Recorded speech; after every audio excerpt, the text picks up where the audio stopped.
Pack Lapadat. The fellas are back. Eric Helms, Matt Gary. We belted off the awards, the look back at 2024, big moments all over. And now we're going to do a quick look ahead at 2025. I got some names for some people to look ahead. We got Matt Gary here, who's leading the charge for Team Britain. Should we do maybe we talk about Team Britain, the attempt selection, or sorry, the attempt selection, getting ahead of myself big time here, huh? The team selection, and you being at the helm of it, and how no pun, Eric, and how other sports have this, and you're the first. At least you're the first big name in an era that everyone's paying attention to, because we've had other people do, for instance, Rory Lynch was at Worlds, and if there's some lifters from Asian nations, and he's like, I'm sorry, do you have a head coach? They don't. Let me help you. And all of a sudden, you become the benefacto coach to a small nation of three. And all of a sudden, and you're helping them out through the week. That's happened. We've seen that. Totally different than a head coach from one nation becoming a head coach to another of your caliber, which is GOAT level conversation.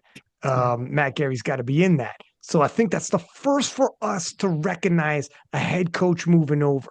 And again, we've seen this in other sports.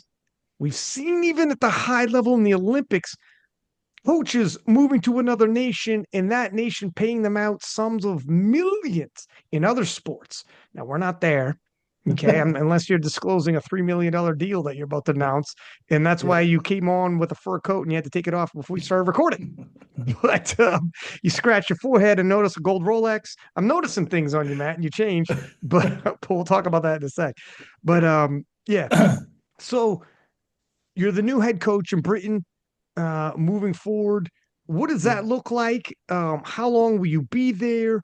And maybe talk to us about. I know the British team hasn't been established, but the attempts at the team selection process for that. Yeah, so I think just to give a little bit of background story for those that kind of didn't follow along on social media. Last year, of course, in 2024, I was the co-head coach of the U.S. Classic Open national team that competed in Lithuania. And I was the co-head coach with Mike Sawalinski. And of course, we had Rodney Elm and my wife, Susie Hartwig-Gary, as our assistants. And as I said in the previous episode, the moment of the year for me was the dominance, if you will, for Team USA at 2024 Classic Worlds. I think they did something that's never been seen and perhaps may never been repeated. But I had a wonderful time coaching in the United States, and it was just a once in a lifetime opportunity, if you will, to have that kind of roster. You know what I mean? To be able to be holding the keys to this, garage full of Lamborghinis and Ferraris and high performance vehicles, if you will. And then anyway, at the end of August, for some reason that largely hasn't been explained in much detail to me, I was unceremoniously removed. Powerlifting America has decided to move in another direction. And so, so I was jobless. and an opportunity, as one door closes, another one opens. And I became aware, kind of in the last hour, the 11th hour, if you will, of a job opening that was happening over with the British powerlifting. And I didn't even know that they were moving in another direction from their previous head coach, who was Paul Marsh.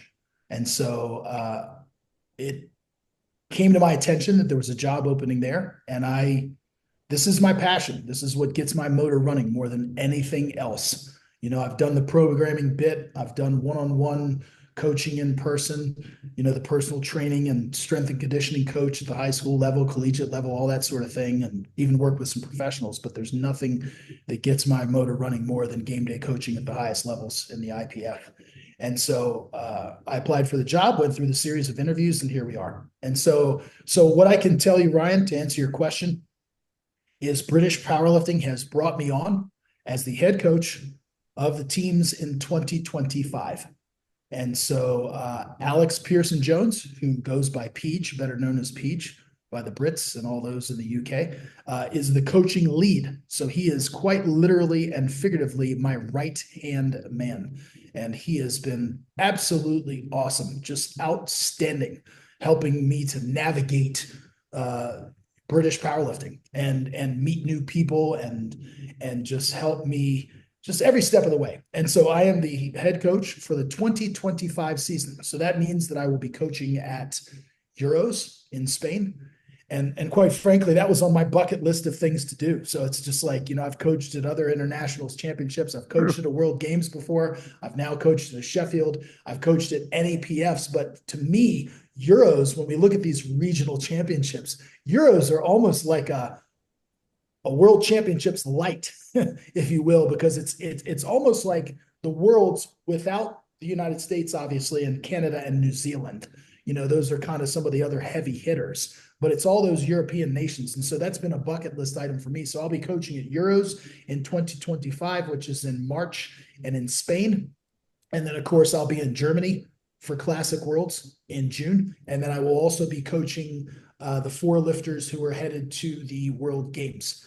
And so one of the things that I was entrusted to do was to come up with a new team selection criteria. I think in the past, and I think one of the reasons that they brought me on was because of my experience, not just the game day coaching stuff, but just the experience. I've been the coaching chairman back in USA Powerlifting and so forth, and they really wanted some stability, and they wanted me to come over there and help develop some framework and some systems and put some policy and procedure in place.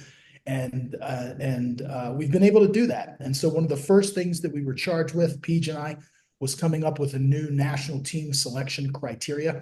And so we had to sit down and look at what was done in the past. And unfortunately, things in the past, without getting into a lot of details, was just fuzzy. And so I sent you guys a link to the national team selection criteria. It's posted online. It's a rather long document. So without me sitting here and reading that entire document, in a nutshell, what we want to do is we want to select the teams based on performance, based on meritocracy, rather than nepotism and picking favorites. And we want, whenever possible, our best athletes to compete head to head under the same circumstances on the same day with the same judges, the same scales, the same divots in the platform.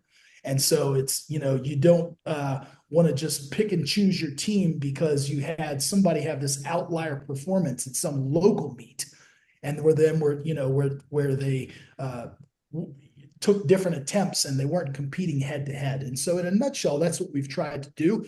And so most recently, British Powerlifting had their version of their classic nationals, the British Open Championships in Wolverhampton. And so my wife, Susie, and myself flew over there on our own dime and our own time, right? We went over there and we said, we've got to immerse ourselves in the community.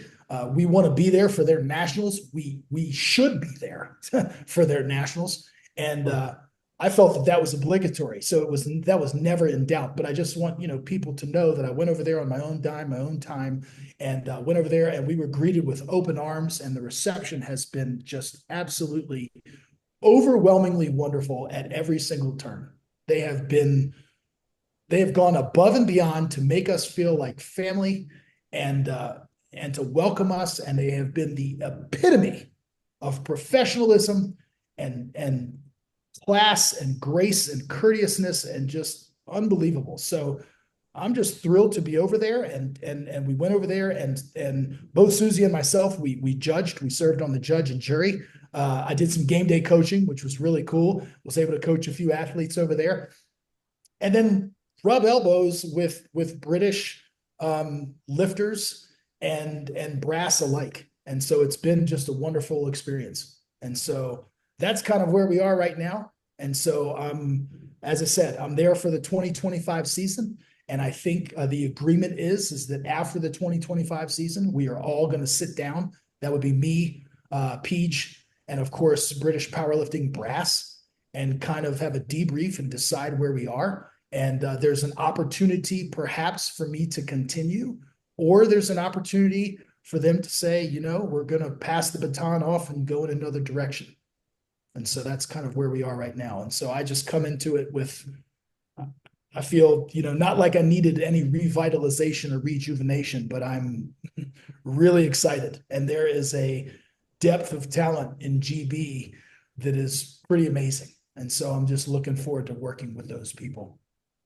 You know, coaches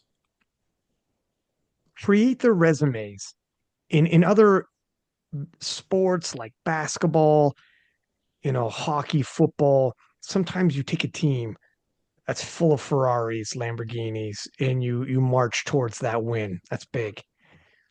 But now is an opportunity for you. And let's see what we could do because you got some Lamborghinis. You got some world champions. You got some former world champions. You got some legends, no doubt. But now is an opportunity. If you scrap your way to a couple wins when you ought not to, be able to on paper, or podium finishes, or let's see where Team GB ends up.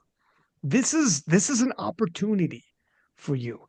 And I'm interested, not only just for what you can do yourself and the meshing this way, but also what the tone gets set for other nations watching. Be like, oh wow, is this on the table?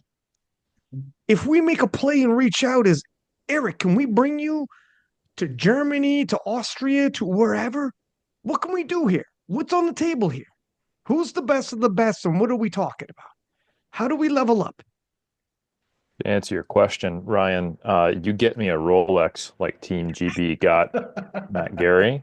Um, He and didn't mention that. He didn't mention that Rolex he took off before we started recording, though. yeah, I don't even need a Rolex. I mean, there's so little money in the coaching game right now. You give me a Timex. Team Scotland shirt. That's There That's what you you right. get. That's go. right. See, it's representing everything.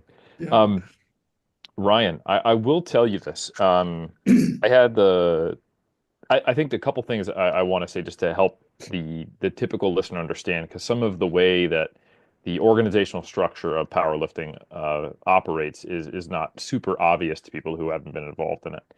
Like you said, it is totally normal for people to end up being coaches for other countries in a one-off sense. And that has mostly to do just with the structure of international competition and what do you need to do to be officially entered into the competition as a coach. So I'll just take myself as an example. Um, I was the personal coach of Bryce Lewis, but at the time point when he was actually qualifying for international competition, I had moved to New Zealand and I was registered with New Zealand Powerlifting Federation, the New Zealand affiliate. And depending upon the year, these rules change. So in 2017, I believe Susie was the team head coach. She was correct. Yeah. So Yep. I had to basically apply to be a assistant coach for the U.S. team, and this is back under USAPL at the 2017 Belarus World Championships. The very next year in Calgary, the rules had changed slightly, and I actually had to be a coach for New Zealand to go there, which I had to apply for. And then I had to ask for permission from the New Zealand team to be a coach on the US team for Bryce at 2018. Oh wow. It's so, and this is stuff like you kind of don't even think about it. And, we just go, what are the rules? What's going on? And then as we've seen, federations sometimes change. Now it's PA, not USAPL as the IPF affiliate. Right. Um, and different nations have different rules. So, for example, for the Sheffield, the athletes got to select who they wanted their coach to be at Sheffield. And in the case of Canada, for example, for Jess Bittner, when I coached her, I had to apply for the head coach position of the Canadian team to work with Jess Oh, as her personal coach. Yeah, so I had to send in my resume, my coaching wait a experience. minute. I thought that we were joking when you said you Oh, were a head coach for Team Canada. I thought you were joking. no, You were no. legitimately. No, he was Oh serious. shit. Okay, dude. So this is the exact same then. Sort of. The Yeah. reality, though, is that this was more of I won't say legal requirement, but I would say a Mhm. sporting code requirement. Yeah. Not all countries did it that way at Sheffield. Each country has, to some degree, a regulatory ability to operate their federation the way they see fit. In Team Canada, you have to make sure that you've done certain certifications around ethics, doping, inclusion, even certifications around like standard coaching stuff, like what happens if your athlete gets a concussion. So I actually had to take a number of online courses to kind of bolster my coaching resume. They wanted to see my academic history, how many people I'd coached, how many nationals and international competitions I'd coached at, and I had to Wow. get selected by Team Canada for that position. So it was a little more than just saying I want, you know, Eric to be there. If I had a, let's just say, a poor coaching resume, if I was just a programming coach, they could have said, no, that's not putting Jess in the best position to win. So I was actually the head coach for Sheffield for Team Canada. Um, Other nations Was didn't there have that exact requirement. another Canadian there? Sorry to interrupt. This is intriguing me though, because I didn't. I swear to God, this caught me off guard. Was that the year? Was Brittany there that year as well, or was She just was the not. only Canadian that year? No, in 2023, the first Sheffield, it was only Jess Bittner. Okay, So Just okay. yes. Yep. now that said, if It there would be had been, interesting. Would have been interesting if there was another Canadian. Then like, well, I guess Eric's my head coach. How does this? That would be interesting. well, Yeah. what would have probably happened is that lifter would have said, "Oh, I want X coach to come for me," and it might have been their personal coach, and then they would have had to figure out whether, and it wouldn't have really mattered in practice, but one of us would have been the head coach, one of us would have been the assistant coach for Team Mm. Canada, and then we would have simply handled our individual lifter with the other one assisting. Mhm. Um, and And and if that's Kenneth the way had that would three have gone. lifters, Yeah, and there probably is a maximum coaching staff that was allowed by SBD at Sheffield, if I recall correctly. I think it was only it was one per lifter, but perhaps two per team. But Yeah. the point is that there are these specific regulatory rules that Mm. interact between the hosting nation, the athlete's country, Right. SBD in this case, Yep. and the IPF and the host nation. So it is completely normal for there to be specific rules around this.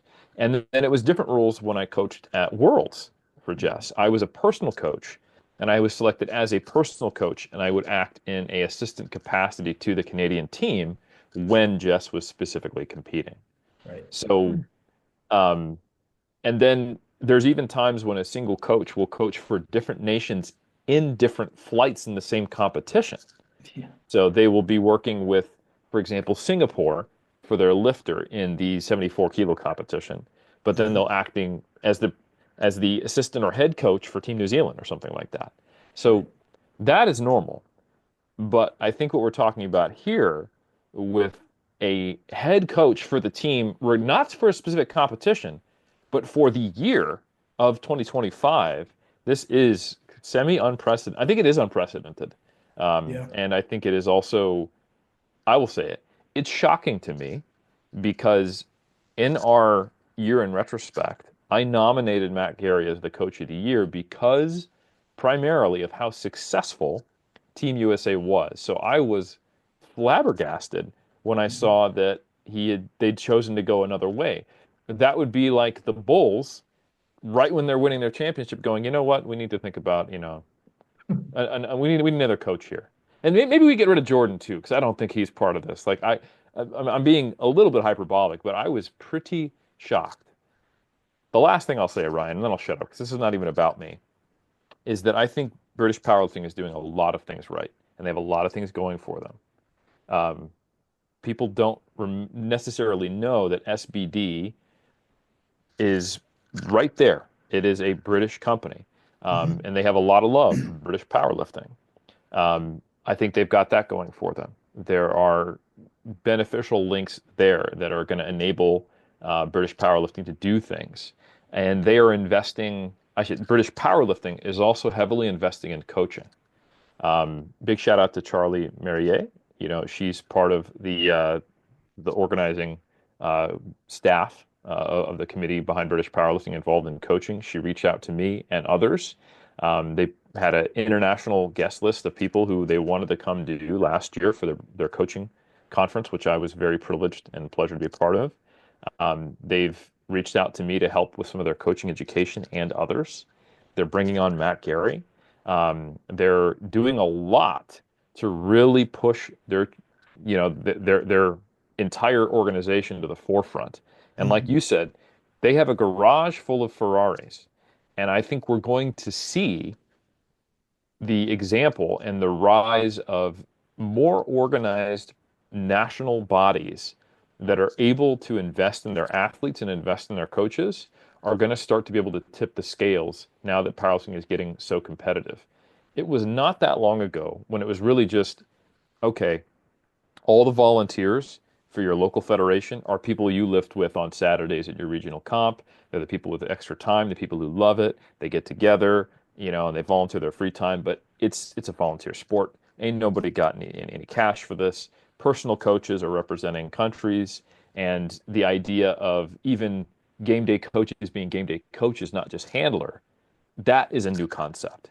So not only is the competitiveness of the athletes leveling up, but the competitiveness of the coaches and the federations themselves as powerlifting evolves and comes into its own as a legitimate international large sport that has money and infrastructure in it, we're going to start seeing more moves like this. And it's going to matter. It's going to matter because a good coach can make a massive difference, and a bad coach can also make a massive difference. And I can think of many nations where there has been nepotism or there has been people with the stranglehold on a committee who are more interested in power than developing their Mhm. country. And it's held back the lifters and their the way they could do or how well that nation could do it on the international stage. You've talked about many lifters on King of the Lifts, Ryan, who for some reason seemingly political haven't been able to represent their country, and Mm. it's hurt the country for that reason. Yeah. And that's the type of thing that's going to start mattering more and more and more as this becomes bigger than any individual. And I think we're going to see exactly what you said. We're going to see nations thinking about, oh, we actually have a budget now. Oh, there's actually a lot of coaches out there with impressive resumes. What do we need to do to bring our team up to a higher level at the world stage? First off, you a ton of good points in there. I'm going to try to Yeah. unpack a couple of them. This is actually turning into a pretty good discussion before we get into the look ahead at 2025. Just quickly on the UK scene, yeah, the fact that they have the Arnold Classic in UK, the fact that they have Sheffield in UK, the fact that SBD is a UK based brand, and now UK, which has all of these, the biggest upset of last year, all of these killers, guys like Ananzo coming up the rankings, 19 years old, like the future is crazy for them. And they just Mhm. grabbed Matt Gary. They're making all the right moves. And that's just the UK. I agree with you. Other nations, Europe, wherever, could be paying attention and saying, who can we bring in for this? What can we do? What kind of shaking up? And yes, I'm not going to point anyone out right now, but there is nations that have killers Mhm. and they've shown up at international big competitions and fumbled the bag, dropped the ball. And people are like, God damn, what would Matt Gary do with your roster? What would whomever, right? Get Matt Gary's tied up. But whomever, what would they do with your roster? And now these are questions that, depending on what's going on in the Fed, depending on who's willing to do what, the possibilities might be getting kicked around. This is the year one where we saw a head coach signed on for a year. But in 10 years from now, is it more and more common? When new people's come into power in some of these other nations, have they been waiting for the opportunity to say, you know what, I think I've seen enough? And I'd like to know what happens when we do have a Matt Gary in place and certain mistakes don't happen, misjudgment on attempt calls, etc. And you know the rules through and through. What would happen? We've seen it in the last few years. We don't got to run through it. We've talked about it when the individual occurrences happen, but there's a couple different nations. And there's also nations on the rise from areas, regions, particularly like in Asia, that might not have the exposure at the world level. Mhm. And sometimes those lifters, you see them as like, oh, you got a diamond in the rough with the right coaching staff. Who knows? But you're missing chips when chips are available. You're doing certain calls that are scratching your head, and you're like, it's going to take more years than it should. And what if, I don't know. And sometimes coaches might reach out to certain organizations and say, hey, for bottom barrel prices, I would love to be at IPF Worlds and coaching a national team as a head coach, but I'll never get past because I'm American or I'm whatever. And they're stacked with coaches as well. And there's fewer coaching positions than there's lifting positions. Yep. But if you give a chance to me, I'll give a chance to you. And I'll do it on my own dime, but I just want to know what it's like to run a national team at Worlds. And Yep. after that Worlds, I get a couple wins under my belt. Ooh, baby. What happens to my coaching services? It's win-win, isn't it? Well, let's have these conversations now. That's what's I, going to start Ryan, happening. Ryan, I'll be quick because I know Matt has. just a couple points after you, Eric. Yeah. Okay, Yeah, cool. yeah. Yeah, this is something that is also really interesting because it is happening in parallel and actually requires and is somewhat dependent on the legitimization and the growth of powerlifting as a sport. Um, and I don't think it's an accident that this is a World Games year. Um, Essentially, sport is funded in different countries in different ways. Mhm. Some countries invest in sport. So, for example, you have High Performance Sport New Zealand, which is a government agency which actually provides funding to sports based upon medal count at world championships and international competition. So is potential if they identify a sport as a growing sport that has international interest, that has the ability to put New Zealand on the map, literally and figuratively, as Matt would say.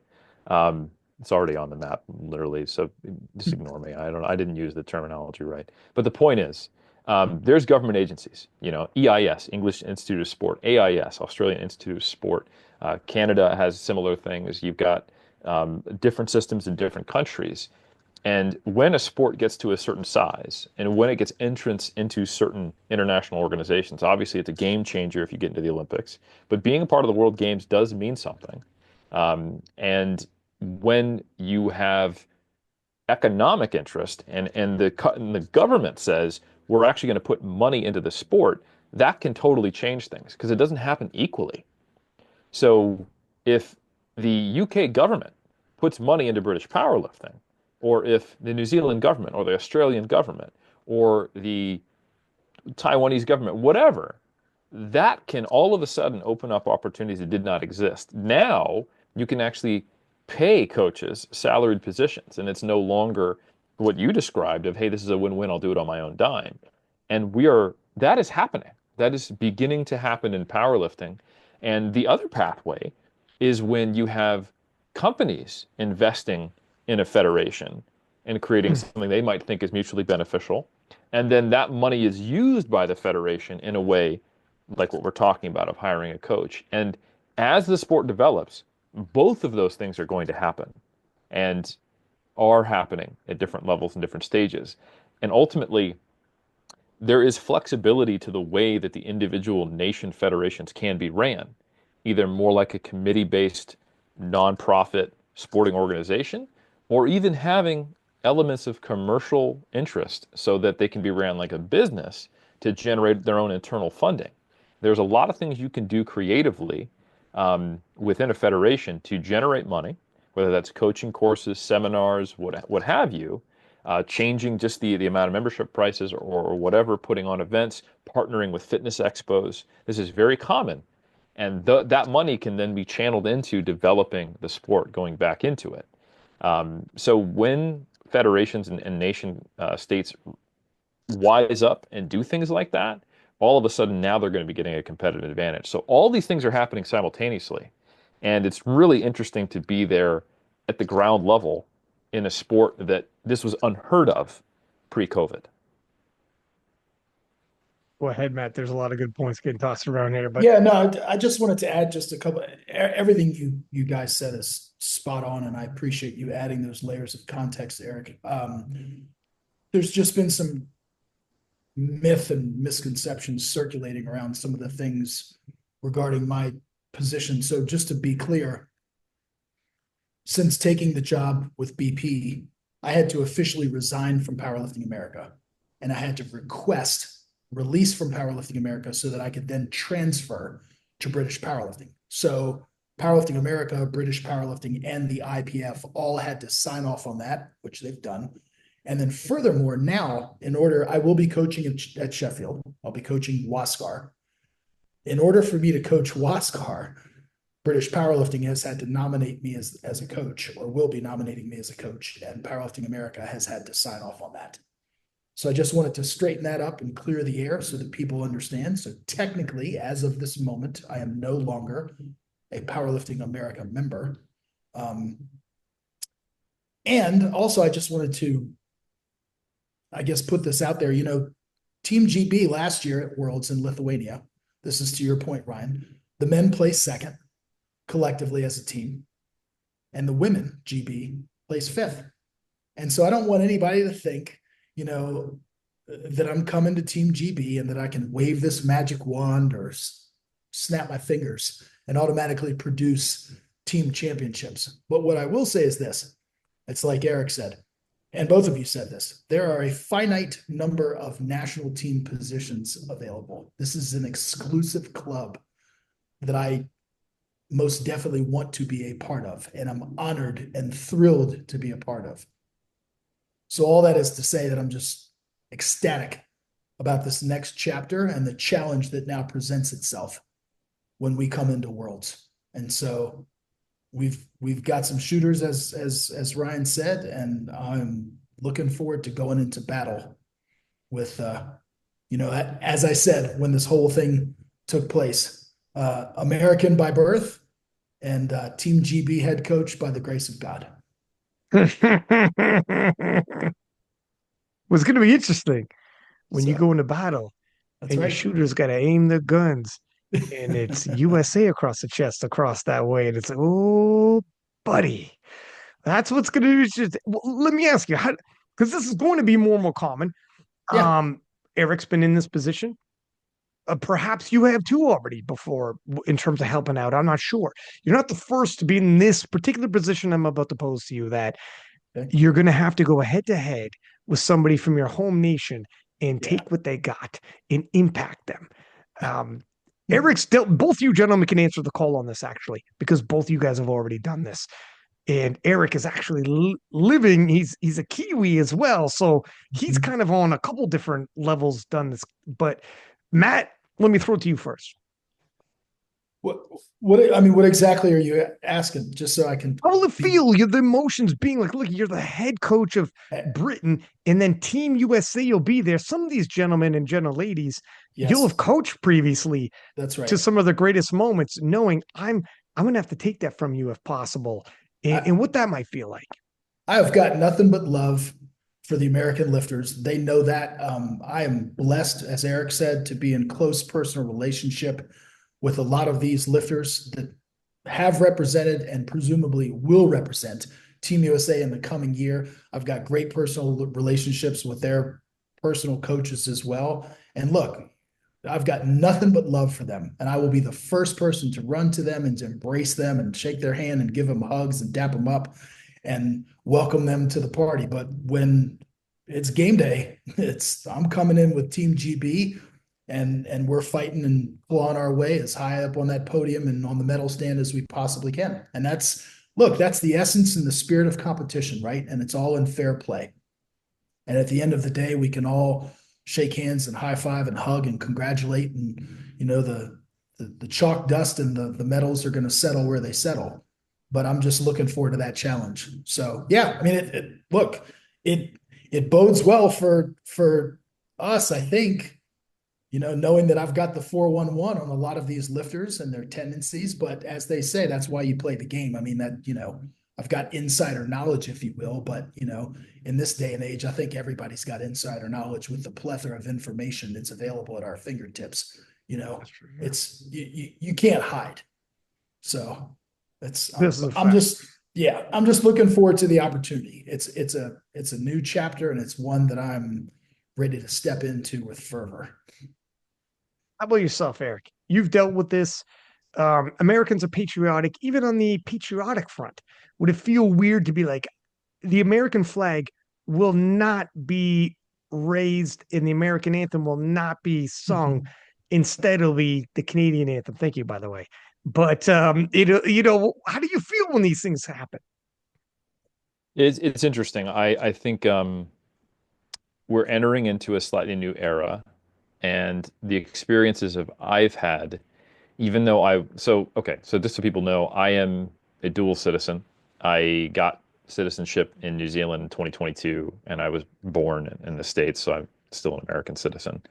Um, so technically, yes, I was the Canadian coach, but ultimately, what that meant was I had to do a specific series of administrative paperwork challenges, more or less, and also to make sure that I was professional and had the skill set that was appropriate to represent Canada and to coach Jess at Sheffield. But ultimately, the reason why there was no strife or challenge for me is because I have personal relationships with people, and this is a sport, and being a coach, this is a small sport, and being a coach is about relationships. So I am um, a personal friend of Evie Corrigan. I am a friendly acquaintance with Carlina Tongotea. I am a personal friend of Jason Clark. I was his primary supervisor or secondary supervisor during his master's. Kedrick is a friend and a student of mine. Dom, I've coached alongside him at almost every Auckland Championships I've done since 2013, either as a coach or even competing as an athlete. So these are all people who we understand the game, and as coaches, it's not about us. Coaching is about putting yourself in service, and I believe that. It may not look like that online sometimes when you have to promote yourself and you have your transformations and you talk about the athletes how many gold medals you got, and to some degree that's a market-driven uh, kind of method. You have to, because it's a competitive market, you have to show your medal through the medals you've achieved, how many world championships you've gotten. But ultimately, when I work with an athlete, regardless of what nation they're from, or when I represent a nation, what I'm thinking of is I am here in service of this athlete. They have their goals, and I'm here to put them in the best position to win. That's And it. when you're in service like that, it makes all that other stuff much less complicated. Because while, yes, we have national coaches at, whether it's Commonwealth, Worlds, Sheffield, you name it, you are an individual sport coach. And in each session with the lifter you're working with, you are doing the best you can to connect with them personally, figure out what they need in terms of arousal, emotional support, venting, and focusing, and what are their specific goals, and how do those align with it's harder when you're a head national team coach, which I've never been. I've never been a head national team coach. So for me, it is always comes down to working with an individual. And yes, on paper, I might be representing a certain nation, but that has never caused me strife. So I'm happy to answer the Yeah. question, but I think Matt is in the hot seat because America representing being the head national coach at the world level, especially for a very patriotic country like the USA, Mhm. that is something I would have to think long and hard about. I would probably do the exact same thing Matt did if I was in his position, because it is such a privilege and honor to work as for a nation like that, especially if, and I'm not putting words in Matt's mouth. This is Eric talking, especially if I know how I would feel if I was the head coach when a team did the best it's ever done at the world class level, and then I was without having the type of communication I would want to let go from that position, it would definitely chip away at my loyalty to that role.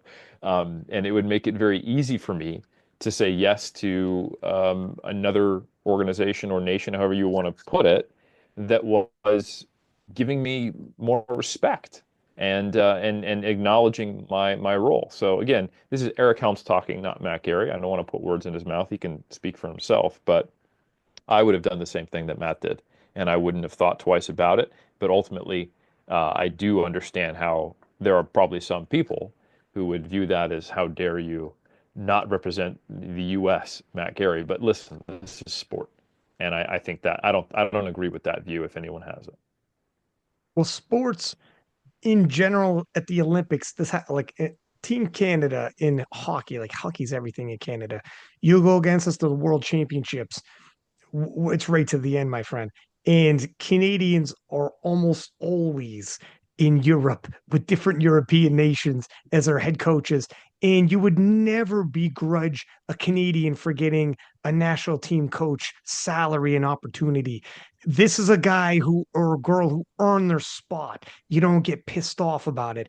If their team wins, their team wins. It's the players, Matt said this a million times before, have to execute. Mm-hmm. You just line them up with the best possible opportunity as best you can. But they win and they lose. You're just going to do they not, should they not be given the best opportunity to possibly win and lose? Competitors say this all the time, but do they mean it? I want to beat you at your best. I don't want to beat you at your worst. They say it all the time. Well, let Team GB have Matt Gary, and let me hear you say it now. You can't go back on your word. This goes for all sports. This happens all over in all different sports. We're just not big enough. Now we're getting there. We're having these conversations. But this always has happened. And I've never once, as a Canadian, listen, the country stops when the World Championships of hockey comes on. If it's the Olympics, gold medal final, my friend, the entire nation stops. And when my sister, who's Canadian, married a Swede, and Canada and Sweden met in the gold medal Olympic finals, you should have seen my brother-in-law sweating bullets. And my sister, who had no idea, comes down from upstairs. She's hanging out, and she's like, "Oh, honey, why don't you put your jersey on?" And me and my brother, my older brother, and all of my boys, like, "Put your fucking jersey on. I dare you. Put your fucking jersey on." You fuck. I dare you to put it. The good guys won, so it's all good. But it's tight like that. And even with that background, when we hear a Canadian who is no longer in the NHL, no longer whatever, got a job working in Europe for Czechoslovakia or Czechia, sorry, or whatever nation, God bless. Earn your paycheck. Keep going. These opportunities are small. You earned it. I'm not going to begrudge you and take that away from you. This is sport. Get them as good as they can. I hope our Canadians beat the best possible version they bring to the table.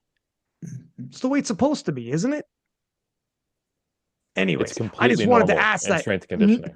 Like strength conditioning coaches, they work wherever they go, and it's a powerlifting coach. It's not that different. I've been involved in S&C forever. A ton of my colleagues who have gotten degrees in sports science, they look up, oh, great, I got an S&C role with this rugby team in Eastern Europe. Oh, now I'm going to be working in Canada.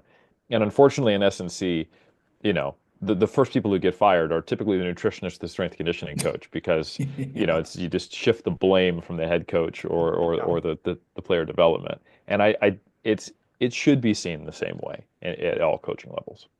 It was a loaded question. I just wanted to throw it out there because it's a good conversation and hear you guys talk about it. But I had already landed on the lily pad. I was going to jump on that. I've seen this, and I've even in like far more entrenched sport like hockey in Canada, we see this all the time. A Canadian is on a different nation against us, and it's like our boys will win, our girls will win. It is what it is. This is the way it's supposed to be. Beat you at your best. So I'm used to it. I think most people who are into other sports are used to it, but powerlifting's unique in that we got people who are not sports fans. I'm not going to go on a tirade here, but when I hear people say, "Can you please not say upset win?" It sounds like you're upset they won. And I'm like, I want to explain to you how sports work. They upset the odds. Well, he was an underdog, but it wasn't an upset win. No, no, no. It doesn't matter if it's a small upset. It's a minor upset. He's still a minor underdog. It's an upset win if the underdog wins. Like, it's crazy to talk normal sports talk with powerlifting people because they're not sometimes sports fans. So a lot of this shit's new.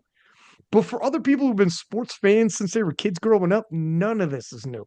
and you don't have to get into like explaining even the simplest things. All right, sorry, rant ended about that piece, but I still deal with it. Anyways, anything else we should talk about that? Look at, we did almost an hour on this, huh? Eric going into this is like, this whole episode will be about 25 minutes. I'm like, probably. We just did almost an hour on this. It was a good combo, though. That was mostly my fault too. But No, yeah. dude, it was good. You gave a lot of good points. Okay. I love a good sports talk, for sure. And so we'll know more. Do you know when the national team selection will be solidified on your end, Matt, for Team GB? I mean, I'll be as transparent as I think I'm allowed to be. It's pretty much, I don't want to say it's solidified. I mean, we pretty much know who is going to be representing Team GB at Euros and at Worlds. It just hasn't been made public yet. But Okay. if you go through the results and you comb through, it's not that difficult to find out, through the power of deductive reasoning and logic and kind of following the totals and so forth. I just don't want to, you know, officially announce our team now, because I think that's premature, as there has Fair. not been a public official announcement yet. So, Fair enough, sir. Fair enough. Well, yeah. we look forward to seeing that, and yeah, we'll see how it all shakes up. Not just for now, but it's groundbreaking for our sport, anyways. And let's see what happens in the future. This could open a lot of doors for a lot of different nations, and open a lot of doors for a lot of coaches that would like these type of opportunities. And now a plethora of opportunities might open up. Interesting stuff. Now let's take a look at 2025 for the lifters. I got some people on my list for lifters to watch out for. Um, you guys might have some people we probably will be cannibalizing our list, but you know what? We could throw out some names and we'll just all talk about it. How does that sound? Perfect. And Sounds great. should I go first? Yeah, you be the leader this time. Okay. Well, the number one on my list, this is the number one person to look out for 2025, in my view. Um, I'm going to say Nanzo Chinye of none other than Great Britain. Nanzo, as a teenager, hit 938 kilos, finally blossoming into a 120, but still isn't big enough to be cutting. This gentleman is getting huge at an alarming rate. The kilos are going up on his total. He's got more in him. He's a threat for the overall biggest deadlift in all time in the IPF, the 411 that everybody's been looking at. Definitely somebody you want to pay attention to. The fact that he's a teenager and he's in these conversations is absolutely insane. And he's undersized, underdeveloped, and far too young, but yet here we are. I am very much interested in seeing the progress he's going to make in 2025. It could be startling. It has been startling thus far.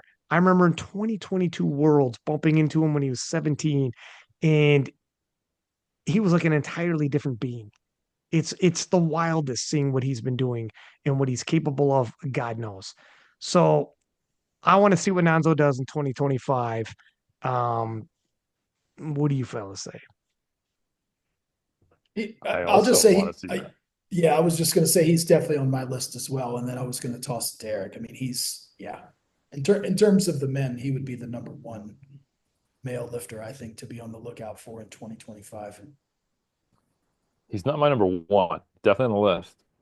My number one is Kell Beckland because Uh, I am just so Ooh, intrigued. yeah.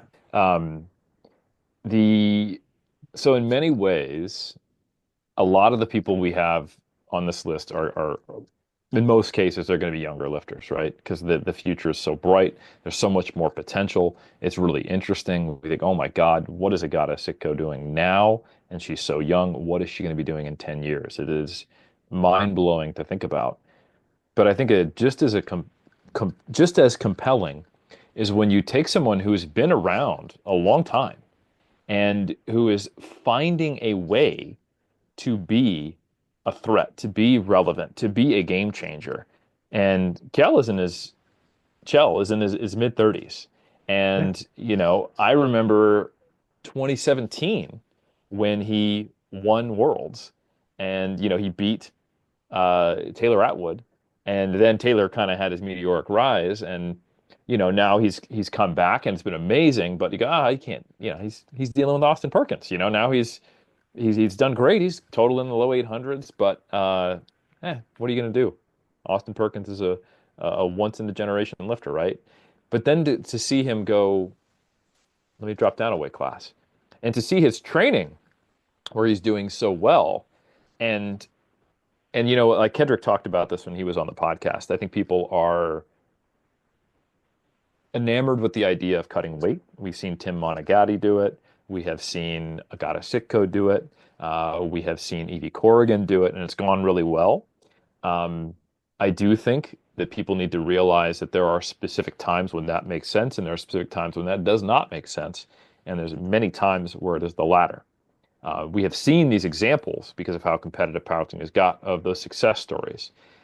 And they're not always going to be successful. The the case of Chell, though, I think it will be.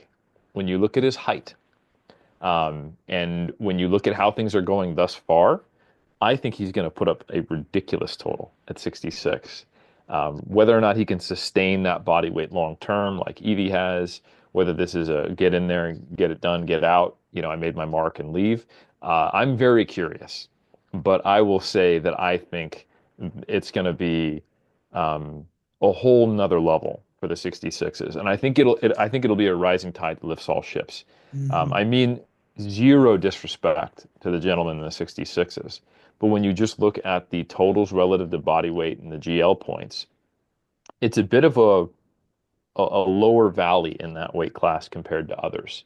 And it does get more challenging at lower weight classes and even higher weight classes, just because there's not that many human structures that can fit into those weight classes easily. So you get a lower total pool of athletes, meaning you're not going to have as many outliers to have a whole robust battle of 3 or 4 or 5 insane totals like you do in, say, the 83s or the 93s is probably the most obvious example. Um, but man, the 66s, if Kell drops down, even if he loses a bit of strength, which I don't think he's going to lose much, we're looking at a high 700s total, not a three-way battle at the low 700s. Or, oh Yeah. man, like, oh, this guy didn't have to cut weight this time and he put on 20 kilos total. He's at 730. Well, we're talking about 50 keys more than that. So I am really excited to see what Kell does in 2025, and I'm excited for it because he is the epitome of someone who's finding a way forward after more than a decade in the sport, right? And not what could happen to this young 21-year-old, and where could they take it, which I think is an interesting, different take on this. My friend, a very interesting different take. I got a couple follow-up questions for both you gentlemen. This is going to be a roundtable questions.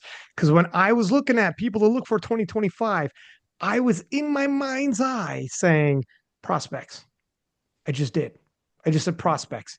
And you're 100% right. I love when you flip this on its ear and said, well, why do we have to do just prospects? Let's just open this up. It's better this way. Let me ask you guys a couple quick questions then. Shell, 800 kilos, 2025. I don't care if it's Sheffield, Worlds, whatever. Does he hit 800 kilos in 2025? This will be a yes or no question. I'm going to have follow up questions. Don't worry. We're going to round table it. But Eric, does he hit 800 kilos in 2025 as a 74 I mean, is it 66? or 66? Sorry. And we've got two Sheffields, right? Coming up this No, next. next year, That's next 2026 year. has two Sheffields. So he'll have Sheffield, he'll have Worlds, potentially Euros, if should he choose to do it. I'm going to go ahead and say yes because he does have options. I don't think he'll do it early. I think he may have to, once he hits weight, he'll have to stabilize, eat up, be at maintenance for a while, get comfortable with that body weight. But I think I'm going to say yes. He also has World Games. Matt, That's right. as a Oh, 60, yes. as a 66, and that's GL points. That'll help him. As a 66, the shell hit 800 kilos in 2025. Yes. When do you think he'll hit 800 kilos?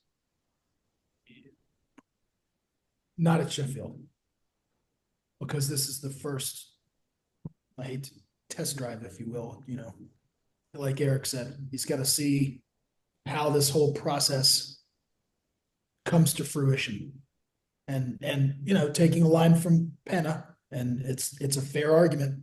We haven't seen it yet. So this is a show and prove business, and you got to come out and show and prove.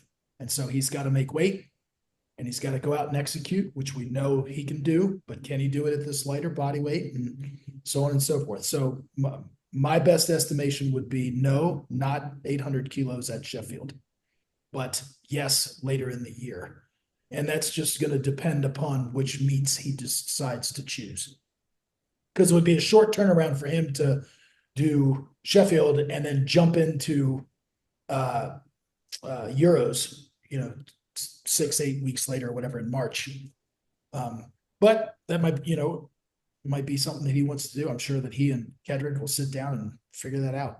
So Yeah, here's some follow-up. We're staying on Shell for a minute before we move on.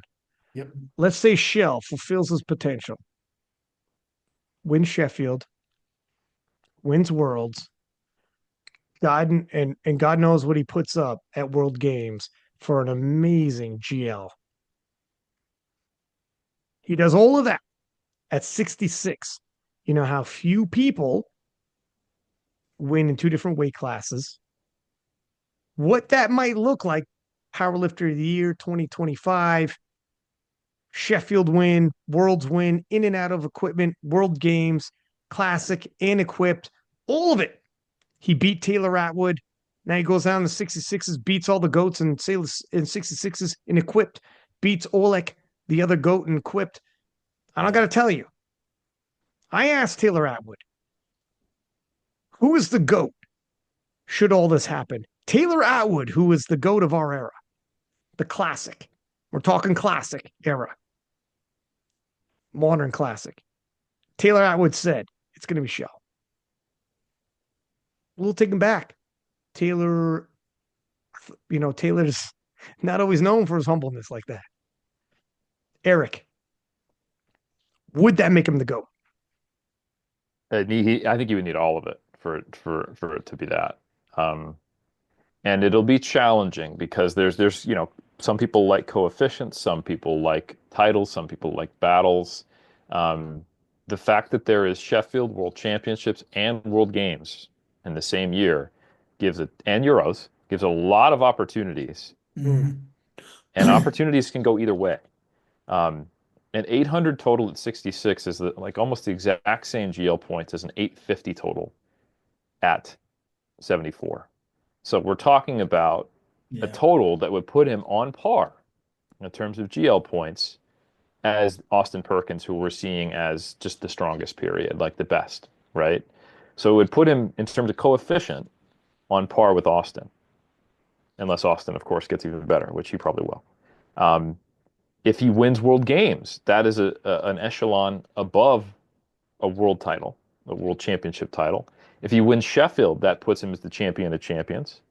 So I would say there's a huge ask.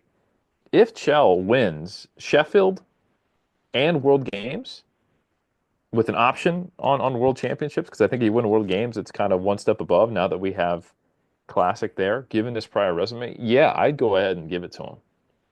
I would.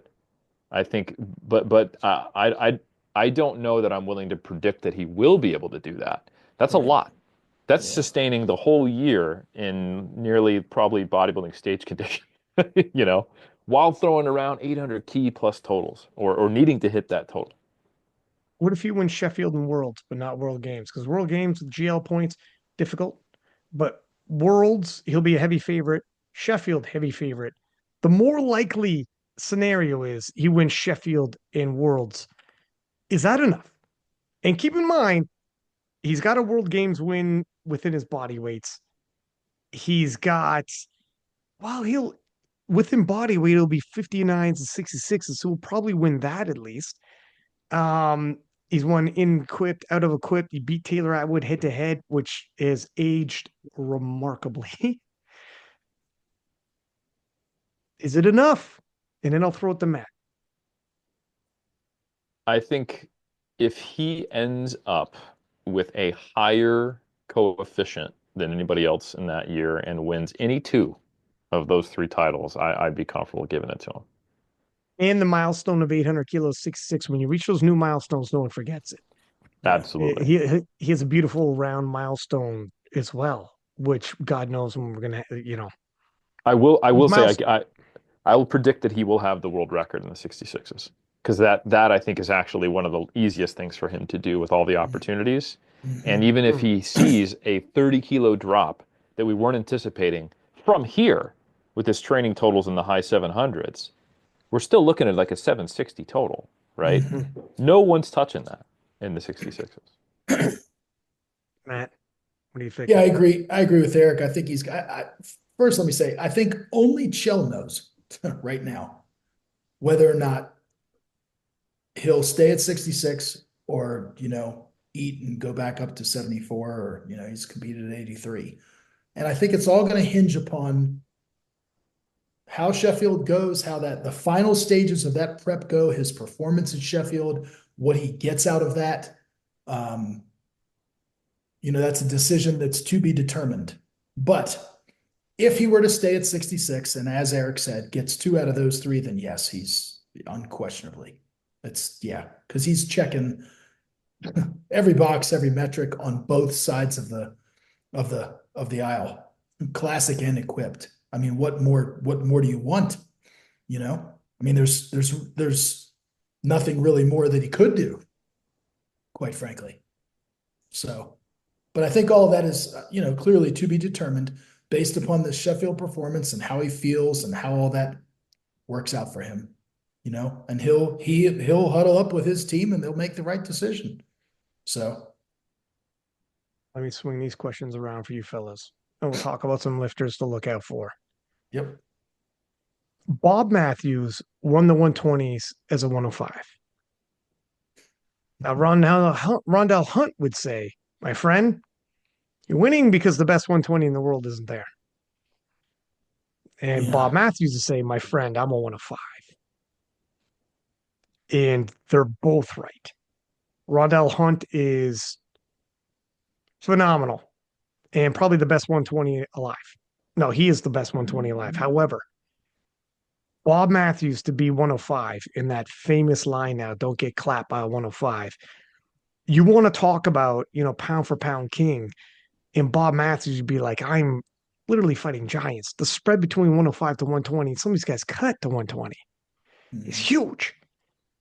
Very difficult to argue against what Bob Matthews is doing is very rare in our sport. Most people are cutting, and he not only is trying to bulk, he's not adding that weight, and he's fighting these guys 15 kilos heavier, and that's a massive spread.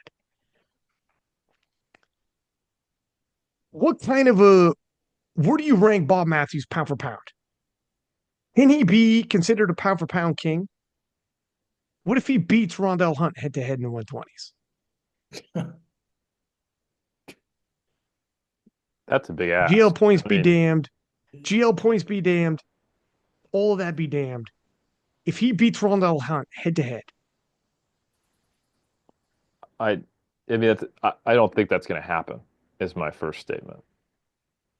But if he did, that would be pretty impressive if he did it at, 105 point something or even 107 point something. I mean, Rondell is, I want to say, does Rondell have to make weight? What's he at in the 120s? he always, yeah, like even when he wasn't a 120 technically in USAPL, he always made weight. How hard it is, I'm not sure, Yeah, I but don't he think made a Rondell. purpose. Yeah, I don't think he has to cut too hard, Eric. I mean, I think Yeah, he's walks around at, somewhere between 120 and 125 most of the time would sure. be my guess, which for him is nothing. So, Eric, I mean, not to turn this into a whole political podcast, but do we know if he's even going to be able to have the opportunity? Because technically, doesn't his suspension end in February? And the word on the street is that Trinidad and Tobago's nationals are now in January. Is Yeah. that what we've heard? Yes. Yeah. So, I mean, anyway, I mean, we're talking about hypotheticals here. Unfortunately, I think we all agree we want to see Rondell compete at the world stage. He deserves to be on that platform, with all the other phenomenal lifters out there. And it's just a matter of if we're going to see that. The last iteration of Rondel Hunt that we saw was 1045 kilos. And that was at the USAPL Nationals in 2023. That's the last competitive version that we've seen of him. And one can only assume that if he's healthy, that he would, add on to that. Bob, the last version we saw of Bob was barely, weighing 105.9 or whatever it was at Worlds, and having an off day by his standards and totaling, what was it, 961, I think it was, or his total, 968 or something like that. And so, but Bob eating up, and I think he's lately been walking around at 108 and trying to, continually trying to gain weight, yeah, it's going to be a clash with the Titans, and a clash that I think everybody wants to see. I just don't know that we're going to have the opportunity, or unfortunately get the chance to see it as soon as we want to see it. And it's just tragic that, as you've said many times, Ryan, not to beat this drum to death, but that his, some of Rondel's prime years are not being afforded to him because of political garbage. It's one of the biggest tragedies in our sport. And it sucks. I agree. It's literally, I can't imagine what somebody's got to do to deserve this. And to be like, when he's 65, he'll look in the mirror and be like, what coulda, woulda, shoulda. Yeah. And the thing is, how could anyone feel good about that? Yeah. This is not through any fault of his own, right? It's not as though he's done something horribly wrong. It's not as though he's got a doping violation or any of those things.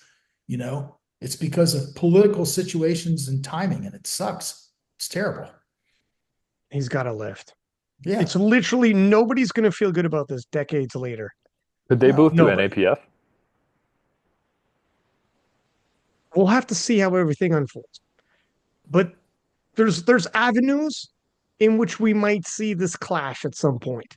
Oh, that's a good point, Eric. I never thought of that. Yeah. There's definitely avenues in which this can happen. I mean, look, your suspension's up. You don't have to even be in the international to both clash, right? Right. I mean, they could both be in silent worker, for God's sake. Penna could be like, I'll fly you both out. Let's rock and roll. I mean, this can happen in a million different ways. So it'll happen in 2025. If I know Bob, he's fixated on Rondel. Yeah. And if Rondel doesn't have worlds, what's the next best thing? Let me target the reigning world champion, the current reigning world champ. Of course. Yeah. That's the next best thing. So both guys are game. This is going to happen in 2025. Where, when, put a pin in that. It's going to happen. And what is the stakes on it? I don't know. Certainly for Rondel, he's looking for a big scalp. And he wants that world title. So the world champ is the next best thing. And for Bob, he wants to be the pound for pound king. And what's a great way of doing it? A David versus Goliath matchup. I mean, we all win this. We're all going to win this. So we'll see. We'll see when it happens. Let me ask you fellas this. What is the number one showdown in 2025 you're excited to see off the top of your head? If not the number one, what's a hot one for you? 2025. Wow. I'll go first.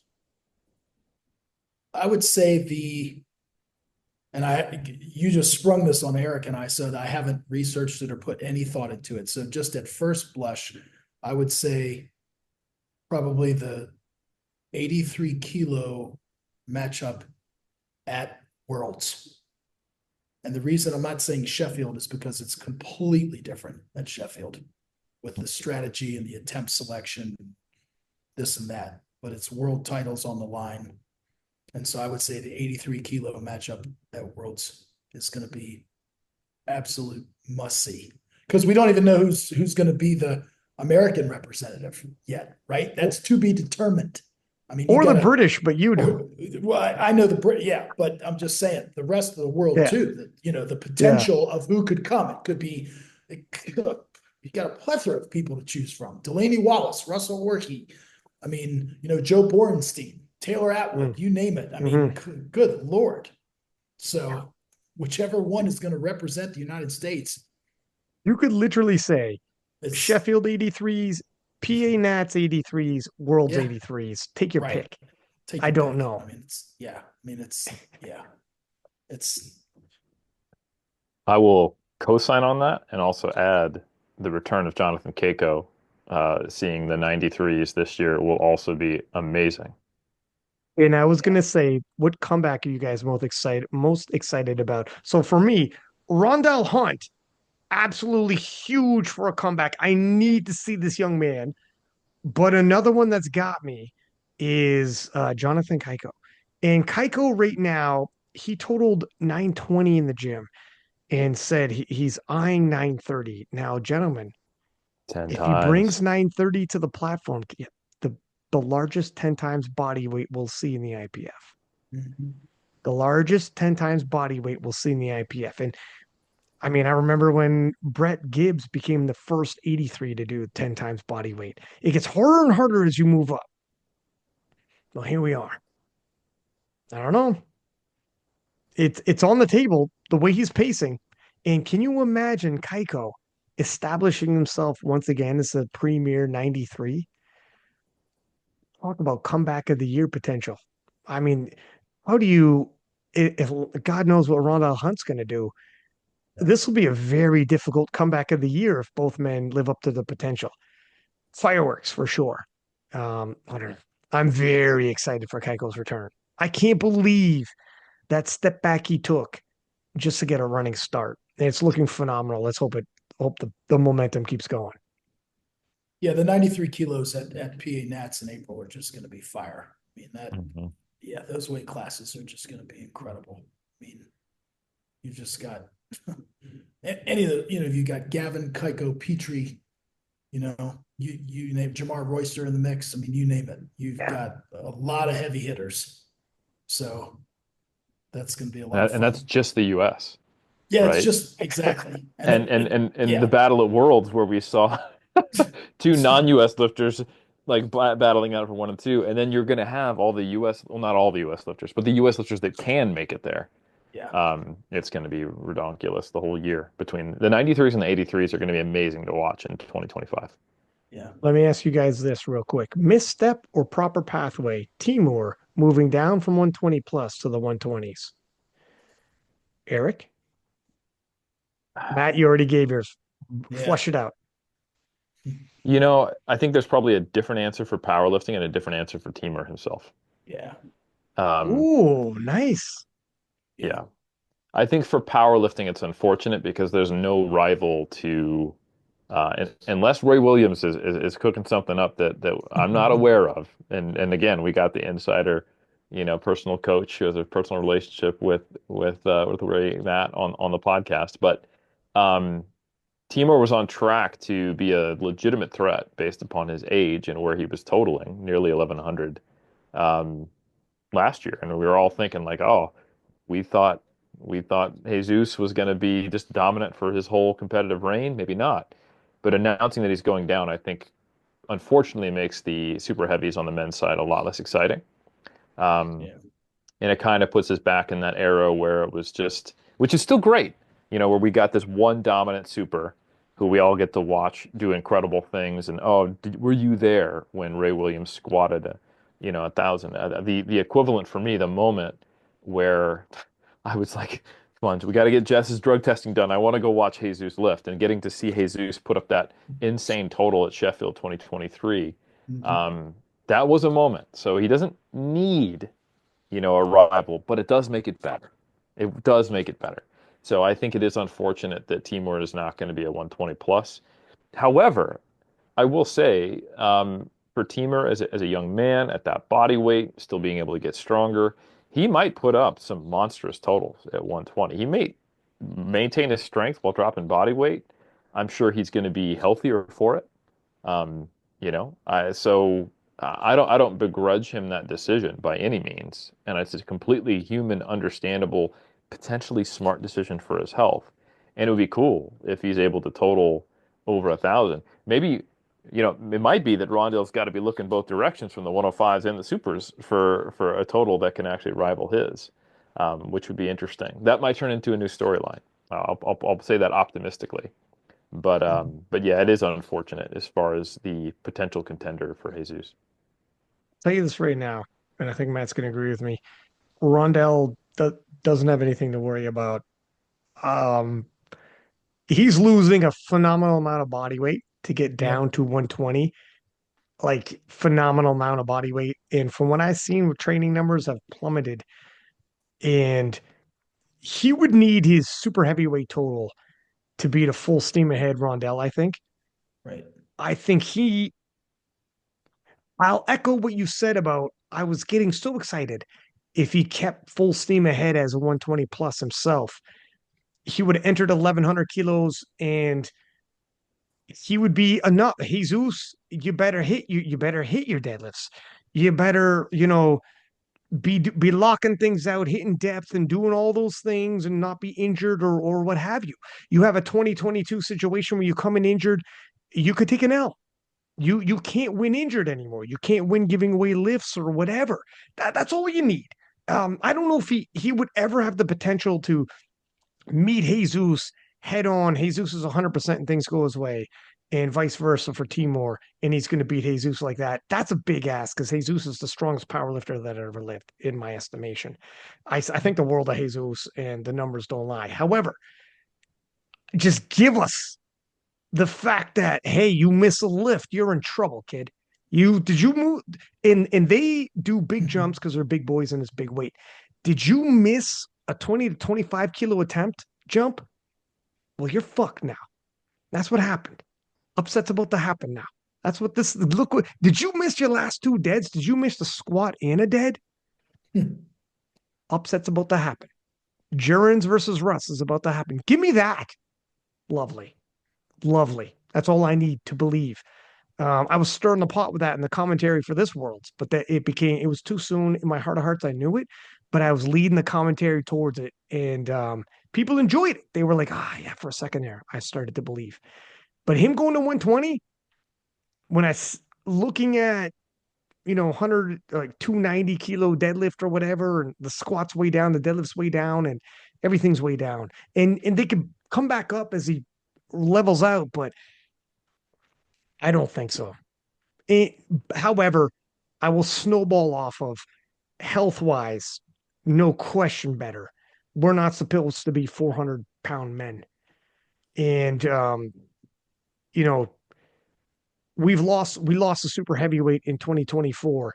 And this is real. And I would never begrudge anybody for making decisions based off of health. And I don't know the conversations he's had with people back home and in his inner circle, or I'm not operating on all the information they're operating on. What's that saying they say? Don't judge me on the decisions I made when you don't know the options and information presented in front of me. We don't know, right? And it's not even our personal business for him to say, hey guys, to be honest with you, here's some things that got brought to light to me. So it's not a decision like you think. Maybe, who knows? So to your point, Eric, you made a very good point. On the human side, don't begrudge him whatsoever. I'm not going to be like, what an idiot. What is he thinking? On the powerlifting side, I can't see him being as competitive. I just can't see it, unfortunately. But I don't begrudge him his decision due to what we're saying. Matt, what are you thinking, sir? I have nothing to add. Both of you knocked it out of the park. And Ryan, you both echoed my sentiments. So There it is. I'll tell you something else. A couple of people that I'm looking forward to seeing blossoming from prospects in 2025. We talked about Alba Bostrom in yep. what she did at Junior Worlds, winning best lifter at Junior Worlds. Her total, and you'd alluded to this, Matt, would have won every single weight class. She's a 63. Would have won every single weight class all the way up to 84 plus. And in the 84 plus, she would have podiumed. Right. It's ridiculous. She just like steamrolled people. It was, thank you very much. Like it's crazy. She was operating a whole another level. Now, tip of my hat, and this is something that I want to ask you fellas about. Jessica Espinal was at that world championship. Jessica Espinal, whom had previously lost to Turbo Tiff. Turbo Tiff so dominant, 4-time world champion in the open, almost impossible to believe she's still a junior herself. She opted to not go to the Junior World Championships. Makes sense. When you're the open world champion, what's the Junior World title going to add to you, right? Four world titles in the open, all as a junior. That might be a record in and of itself, by the way. I don't know. Probably in the classic, at least. I can't think of anybody else off the top of my head. Yeah. But Jessica Espinal took her world record. And Tiff had an opportunity to respond since and did not best it. And we close out 2024 with Jessica Espinal on total as the number 147 in the world, despite the fact Turbo Tiff had an opportunity to answer back. Now they're going to clash head to head again. Matt, I'll throw it to you first. You were head coach with Jessica before. What are your thoughts on this rivalry? Has this completely turned on its head here? Is she pulled ahead? Who's the favorite? Should they clash now? Because it's a different conversation now, isn't it? Yeah, I mean, you still give the reverence, and deservedly so, to Tiffany Chapone and for what she's done. And she's the reigning world champ. And there's respect that, comes with that accomplishment. And Jess has now beaten Tiff's best total. And I think we shall see. I think this will be Jess's year coming up in 2025. If that is, a matchup that we all want to see, and it's an almost unavoidable one, it's a collision that's going to take place. And I think based upon what we've seen from Jess, and if she continues to stay healthy and trends in that direction, her arrow is pointing up, and it's pointing up in a big way. And so I would anticipate there being a change at the top. But I know that, Tiffany Chapone is a fighter. She's white knuckled in her, grip on that pole position, if you will, and she's not going to go down without a fight. So, but if you're holding a gun to my head and you're asking me to pick one, I'm picking Jess in 2025. And it's Eric, not what do just you because of think? that it's not just because of that performance, that we saw at Junior Worlds. It's just because of her trend line has been going upward, and her, I think, look, she was on the wrong end of some bench calls, as were other lifters at Worlds. So we're not just saying we're not singling her out. There were a lot of lifters that had to deal with that. And I think if some of that gets sorted out, I think Jez has a prime opportunity to win her first world championship this next year. Eric, what are your thoughts on this red hot rivalry in the 47s? Well, I think 0.5 kilos separates their best registered competition total. So it is objectively too close to call. Um, However, I think if we're talking about, let me try to predict some things based upon trends. Um, Tiffany actually totaled 430.5 in, I want to say, a French national championship back in Mm-hmm. 2022. So what we're essentially looking at is a flat total for coming up on 3 years with Tiffany. It's been doing this. Um, and maybe some of that's just because she doesn't need more than that. And maybe she'll be, you know, one of those competitors who finds another gear as she's getting a serious challenge. But if you had to, if I had to make a decision, if I couldn't just say I'm too close to call, which I know would make you happy for me to actually plant my flag in the ground, so I'll do that for you, Thank you, Ryan. sir. I'd say we're looking at a trend line that's on an upward trajectory with Jessica Espinal, and we're looking at a relatively flat trend line with Turbo Tiff. So I tend to agree with Matt. If you put a gun to my head and you say you got to choose one or the other, I would go with Jessica Espinal if I had to predict. I got another gun. I got two guns to both your heads right now. I don't like these analogies, you fellas. You fucking Americans and your firearms. But let's talk about the 52s for a second. Hmm. Evie Corrigan, will we see 500 kilos drop in 2025 by Evie? Yes, I think so. She's doing nearly that on 8 for 9 days, Yeah. man. Yeah. Um, The this is a separate thing because I don't know if Evie has this in her, but my prediction is that the first weight class that will see a 10 times body weight total on the women's side will be the 52s. I don't know if Evie's going to be the one to do it, but I think when the dust clears, when that happens for the first time, I think it'll be the 52 kilo class. I think it's Oh the my right point where you gosh. can get a high enough total to where it's Mhm. not so high, and there's enough people there that we're going to see that occur. Jumps right over the 47s, which, obviously the lighter the weight class, you would think first, but that wouldn't that be interesting? Says a Well, lot to the talent pool in the 52s. yeah, they're 35 to 40 kilos away in the 47 kilo class, Mhm. and Yeah. I and Evie is I think she has the potential to go 500, which means we're looking at 20 more kilos. And like I said, I don't know that Evie will be the one to do it, but I think in the next 3 years we're going to see a 52 total 520. Matt, you concur on this 500 I kilos did. in 2025? Yeah. I do. Yes, for sure. Yeah. I Let mean, me she's already at what is it, 481, competing as a 52, and that was with a missed final deadlift. And she's gotten stronger in the other disciplines. So yeah, 500 is, yeah, it's happening in 2025. Yeah. And Evie's an exceptional lifter.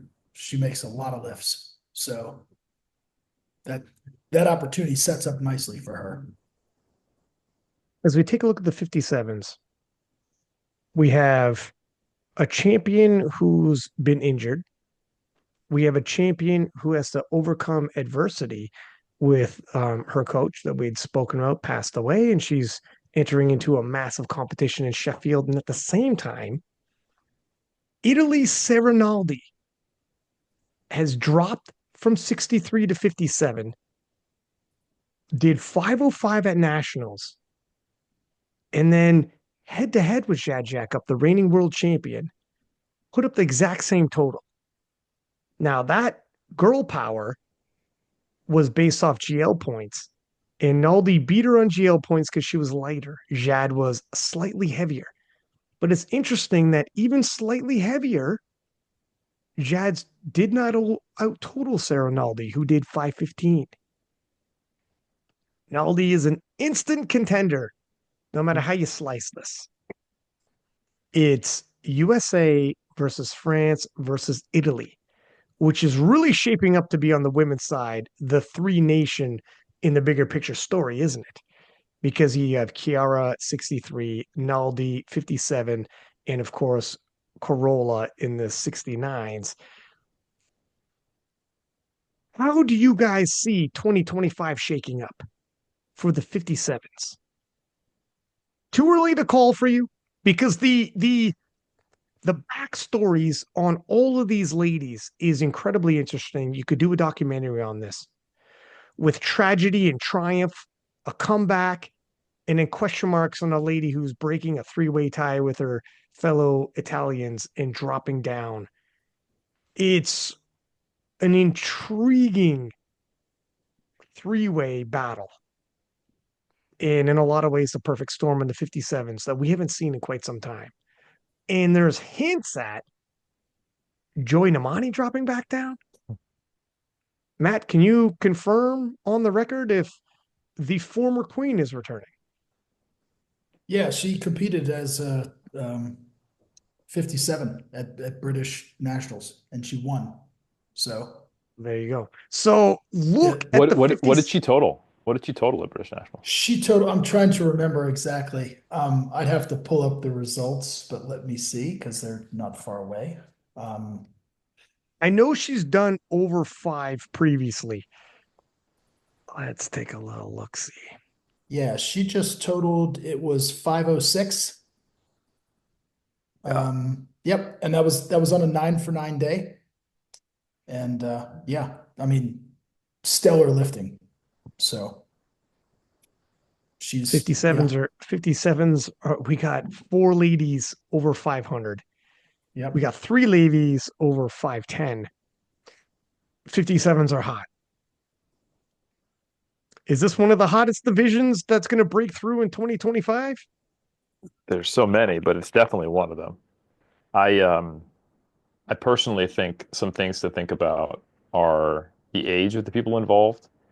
And one of the things you can do when you cut down a weight class, and obviously Evie has proven this is not always the case, but like for Chell, for example, once he solidifies at his level of development as a lifter, and he totals 780 earlier in the year and he hits 800 and then he kind of levels there, that's probably a relatively hard ceiling for him. An amazingly high, but still hard ceiling. Um, Sarah Naldi is a little bit older and she's coming down in body weight. She may be kind of like it's possible that this could be about it for her, or that it'll be incremental progress from here. But if you look at Jad, she has been making pretty steady progress over the last few years. She's young. Jad Jacob, I want to say is 23. I think she'll be That's 24 next year. yep. And if we look back at 2022, she was totaling in the 450 to 480 range. Hmm. And then in 2023, she crossed the 500 barrier. And now in 2024, she's hit 515. So I think we're going to see more progress out of Jad Jacob. Um, and I wouldn't be surprised if she doesn't come out on top of that pile. Yeah. Like you make a very good case, especially when you start pulling out the numbers. It's true. Joy is older. Um, at 31 years old compared to these ladies and hovering, she's behind as well. So older and behind. So in terms of can she catch up? It's not impossible. It's more difficult. Jurens did it in his mid 30s, so it can happen, but she'll have to do some shakeups. I'm not sure what she's doing in the background. Natalie, unsure where she's at, judging by her lifts. It's a little hit and miss. It's been a minute. Where's she at with her injuries? And is she losing ground while others are gaining ground? It's difficult. Not off, not out of question. We do got time. Certainly can, if she could rally through PA Nats by the time next Worlds rolls around, if she's 100%, she's right in the mix. Naldi's interesting. Let me pull up Serenaldi. You do pose some interesting questions about age wise. I think Yeah, she's in her 20s, yeah, she's 25, 25. That's right. 25. So she's still in it. Absolutely. Yeah. 515. Yeah, so 515, But she's cutting. she's cutting, but she did 505, put 10 kilos on real quick, and she's going to be refining her cut and Mhm. balancing out. Like, put it this way, her central nervous system is capable of 537 and a half. Now it's up to her to find out how she can cut body weight while retaining strength and do a shell. It's up to her to find out and keep refining and getting better at it because she didn't have to do this before. Can she? Doesn't mean she can, but we know what she's capable of. And she's only 20. You know what? We know what she's capable of when she was 24. Her trajectory is still going up at 25. Yeah. There's question marks there. I'm not convinced she's at the top end yet. I'm All starting I'm saying is I to. think the cut is going to make her trajectory level a bit more than it otherwise would. That's that's a fair assessment. And then um, Jad made amazing progress, but she did just lose she lost her coach Right. emotionally, and it'll impact her. Period. Right. This is Yeah, this is. it's I don't true. even know who's doing a programming now. What's going on? Very difficult. Very difficult situation all around for Jad. Is 2025 too soon?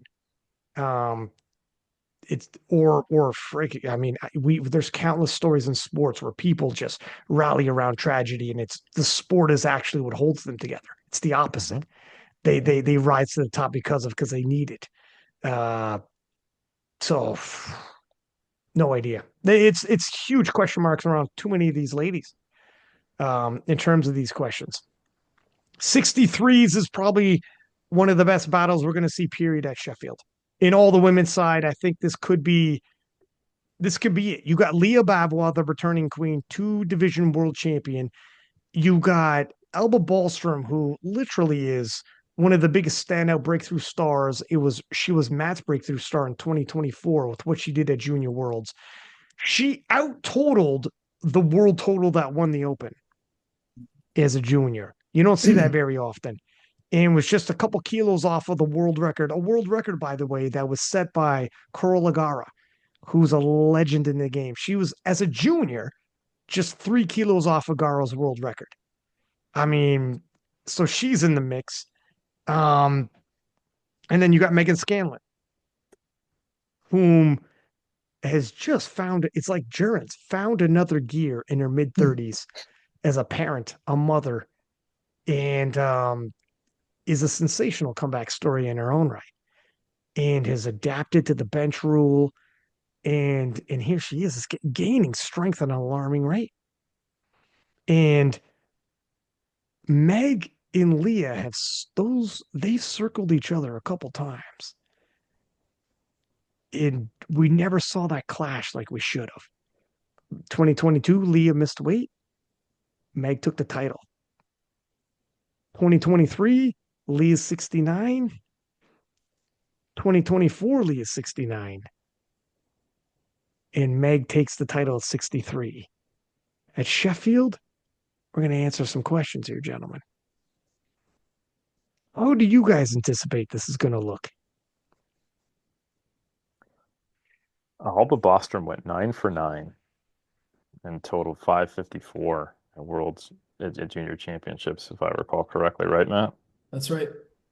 And I also want to say that in her earlier meets that year, she totaled in the 520s. So excellent performance and 30 keys in a single year. That's quite the trajectory. So you asked me to make a prediction. It's hard to not go with Alba, considering that rate of progress. The only problem is there's Leah Bavo in the mix. How much can she hang on to cutting? And she's not cutting from a full 69. She's cutting. She was always a partially there. And her total was huge at 585. Yep. Huge. Yep. I mean, it's going to be really, really interesting. I think it's very possible. Yeah, I mean, the safe bet is Leah Babwell. You can just look at the numbers, but the trajectory from Alba is like it's pretty wild, you know. So in 2025, let's say not for Sheffield, but just period 2025, because I don't want to turn this into a Sheffield preview show. Yep. We got another one of those we got to do, and but that is just what for I'm referring 2025. to. That's right. That's what I figured. Yeah, for 2025, I think Alba is going to come out on top with the highest total out of that group. I think it's less likely that that will occur so early in the year at Sheffield. Matt, what are you thinking here? You got an American in the mix. Yeah, don't count out Meg Scalen. I mean, she just totaled, of course, that was at the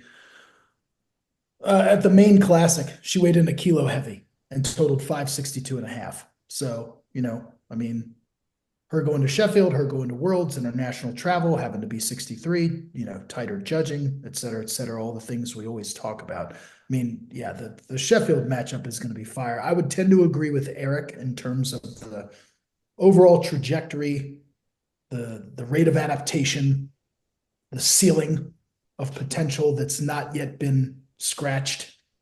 So if we're looking at 2025, the calendar year, then yeah, I mean, Alba's got the most room for growth.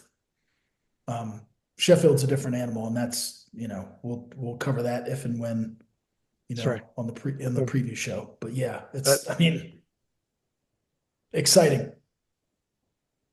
Fellas, the hotter prospect, Joey B or Ade? That's a freaking tough one. Joey's younger. But is he hotter?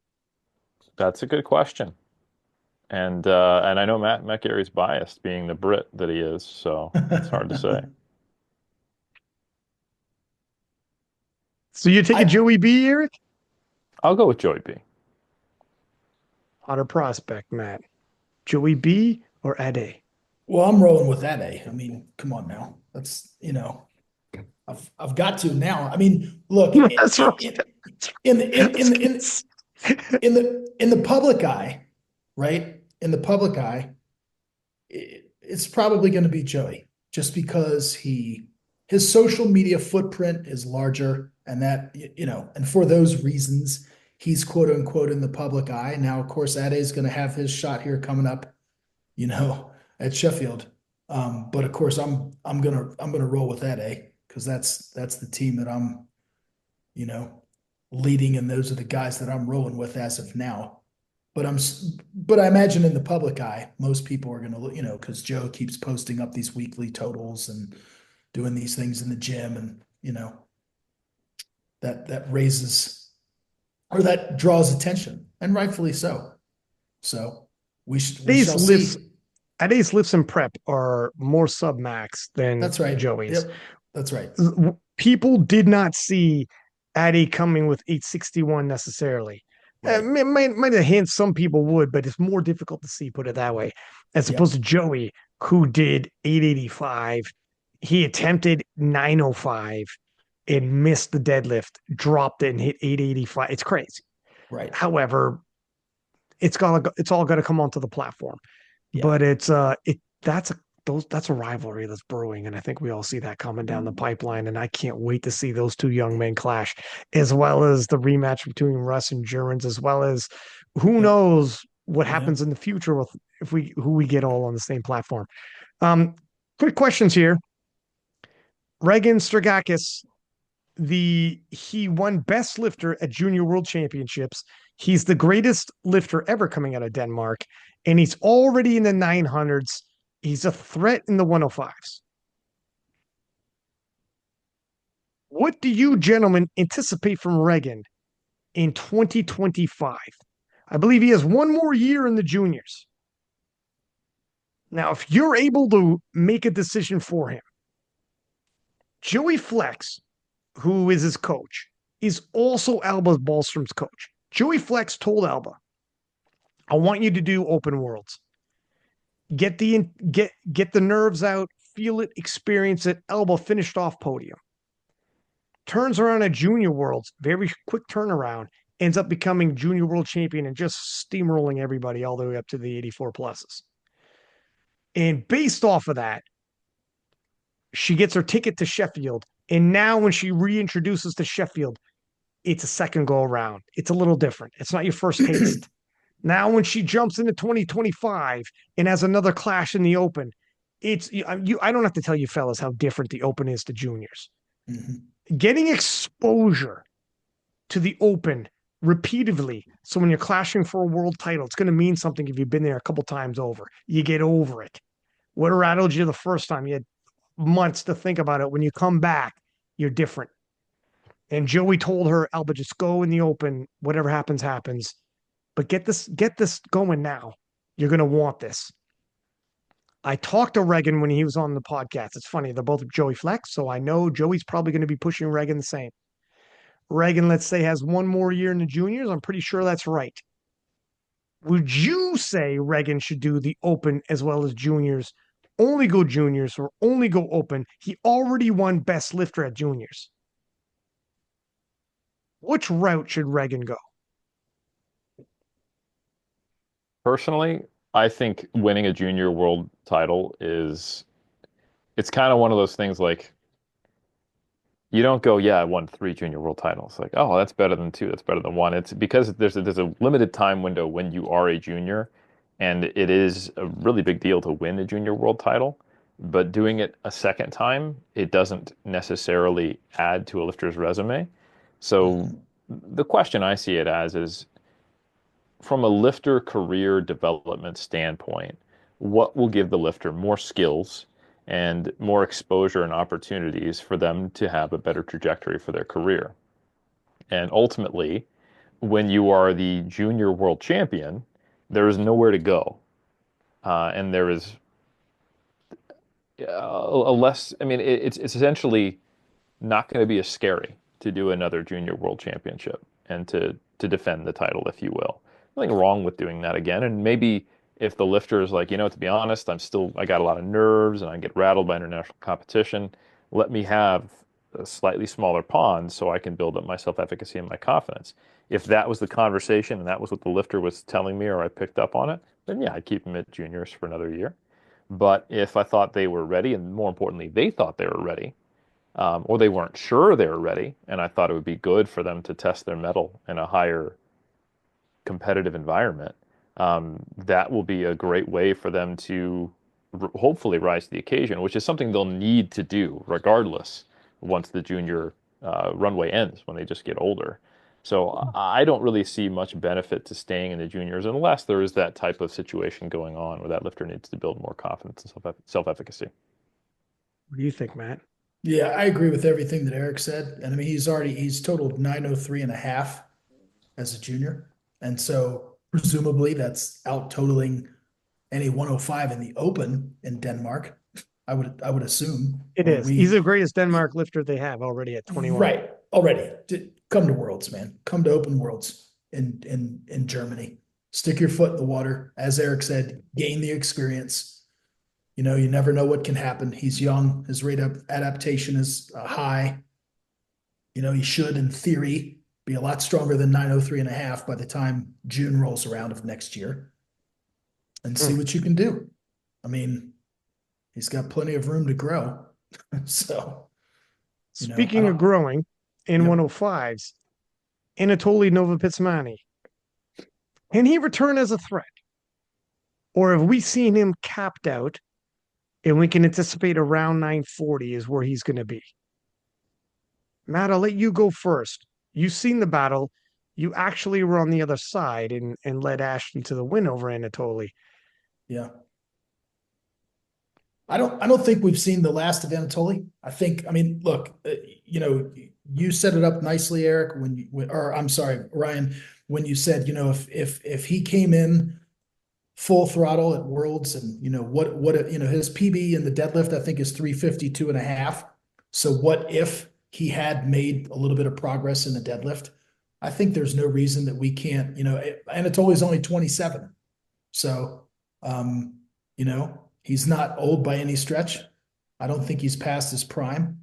Uh, I would certainly look forward to seeing him come back again at 105. And I see no reason unless the world climate changes in Ukraine and that would preclude him from coming back again or something. But doesn't look like that's going to happen. So, I mean, I think it would be good for him to be in the mix. He's a hell of a lifter.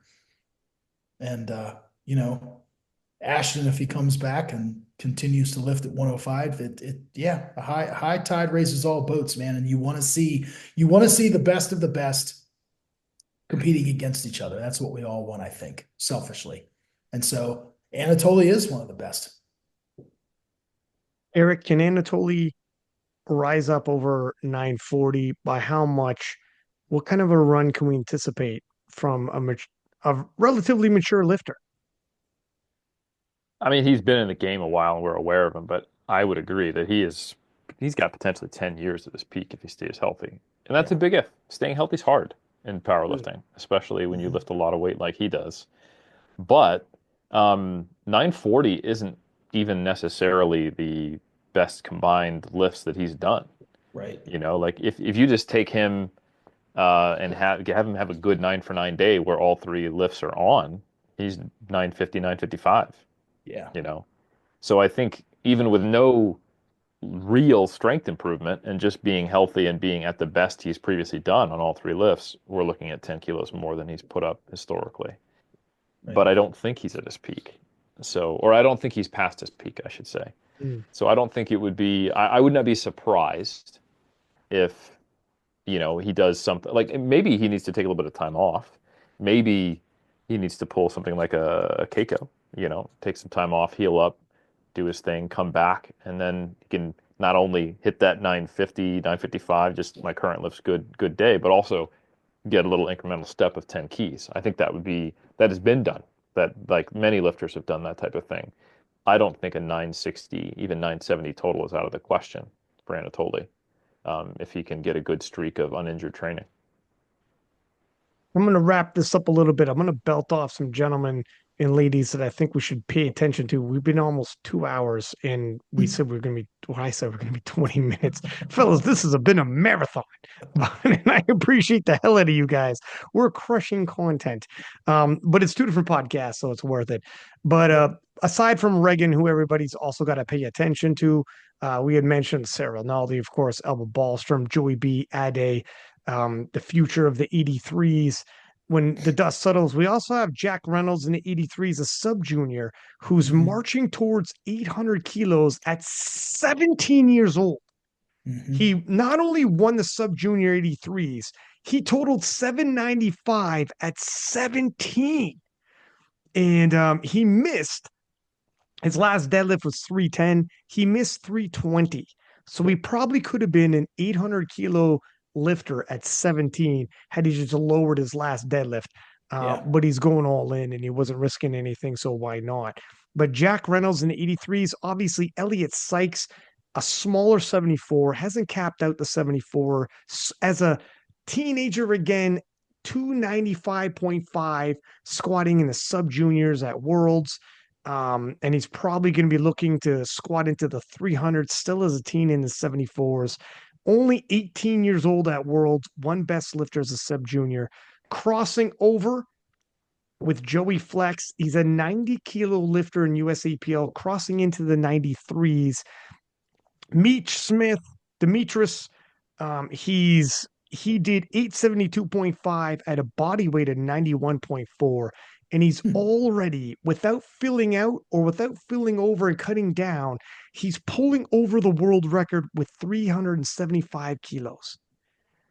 We got ourselves a deadlift demon rising up in America in a 93 kilo class, and he could be a major threat. He's still filling out 93, crossing over from the 90 kilo class. Meech is somebody that you need to pay attention to. And whenever you got a big deadlifter, they're always in the hunt to the very last pull. Taking a look else here. I don't know if you gentlemen have been watching the Untested, but Kyle Curvey in the Untested, only 3 competitions, broke a world record in the 140 kilo class, squatted 417.5, bench 282.5. That's freaking insane. Deadlifted 402.5, and he's only had 3 competitions. He's 100% the future of the Untested. And I know 140 kilo class is not something we're used to talking the tested side. So he's not going to get a lot of attention from people on our end because we don't have anyone comparable.